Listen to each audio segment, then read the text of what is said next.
Hello పిల్లలు, నా పేరు చిన్ను. నేను ఇప్పటి నుంచి మీ కొత్త ఫ్రెండ్. మీకు రోజు కొత్త కొత్త స్టోరీస్ చెప్పడం నా పని. సో ఈరోజు స్టోరీస్ చూస్తారా? స్కూల్కి లేట్ అయిపోయింది ఫ్రెండ్స్. సో తొందరగా వెళ్ళాలి, లేకపోతే టీచర్ బాగా కొడద్ది. మీరు స్కూల్కి రోజు లేట్ అవుతారా? వీళ్ళిద్దరు నా బెస్ట్ ఫ్రెండ్స్. ఒకటి పేరు పవన్, ఇంకోటి పేరు నాగేష్. పవన్ ఏమో నా బెస్ట్ ఫ్రెండ్, నాగేష్ ఏమో నా క్యూట్ ఫ్రెండ్.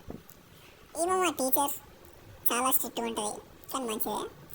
రోజు సార్తో ఎప్పుడు బయటికి వెళ్తూ ఉంటుంది. టీచర్ వచ్చి కొత్త లెసన్ చెప్తుంది ఫ్రెండ్స్.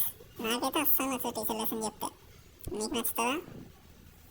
ఏమో ఫ్రెండ్స్, టీచర్ ఏం చెప్తుందో కూడా అర్థం కావట్లేదు. నేను ఏమి ఉంచుకుంటున్నానంటే, ఒకవేళ మా ఫ్రెండ్ మాంత్రికుడై వాడికి 2 పిల్లలు ఉంటే ఎలా ఉంటుందో నేను ఆలోచించుకుంటున్నాను. నేను అలా ఇమాజినేషన్ చేసుకుంటుంటే మా ప్రిన్సిపల్ సార్ వచ్చాడు. మా ఫ్రెండ్ వాడు నన్ను కొట్టి పెళ్ళి అతను కొట్టేసాడు. టీచర్తో ఏదో మాట్లాడు ఫ్రెండ్స్. ఏం మాట్లాడుతున్నాడు ఏమో. మ్యామ్ మీరు చాలా అందంగా ఉంటారు అని చెప్పలేదు. మ్యామ్ పేరెంట్స్ పిలుస్తారని టీచర్ తీసుకెళ్ళిపోయాడు. టీచర్ వెళ్ళిపోయింది కదా అని బాక్స్ వేసాం. ఒకడేమో కాకరకాయ, ఒకటి పచ్చాడు, నేను చికెన్ తెచ్చాను. దొంగ కొడుకులు నా బాక్స్ చూస్తున్నారు ఫ్రెండ్స్. నేనైతే చికెన్ పెట్టిన వాళ్ళకే. ఏమో గర్ల్ ఫ్రెండ్ పింకీ ఫ్రెండ్స్ నన్ను పెడుతుంది, దాన్ని చికెన్ పెట్టలేదు అనుకో. రేపు పెడతానని చెప్పినా నేను వినట్లేదు. ఇప్పుడే చికెన్ పెట్టట్లేదని పెద్దకి ఏం పోషిస్తూ ఉంటుంది. దొంగ నా కొడుకులారా, నన్ను చూసి నవ్వుతున్నారా? ఆగండ్రా, మీ పని చెప్తాను. మేము ఇద్దరి మీద మస్తాది ఈయన వదులుతాను. నాకు కాశ్మీర్ అనే తెలుసు. ఇప్పుడే కాశ్మీర్ అన్నయ్య దగ్గరికి వెళ్తా. కాశ్మీర్ అన్నయ్య నన్ను నా ఫ్రెండ్స్ ఏడిపించారు, నాకు 2 దెయ్యాలి.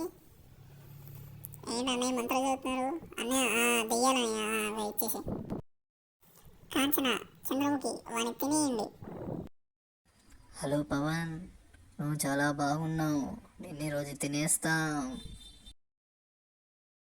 ఓకే ఫ్రెండ్స్, నా ఫ్రెండ్ పవన్ అయితే భయపెట్టేశాం. కానీ ఇంకో నాగేసి ఉన్నాడు, వాడిని భయపెట్టడం మీరు చూడాలంటే లైక్ కొట్టి అని సబ్స్క్రైబ్ కొట్టాను.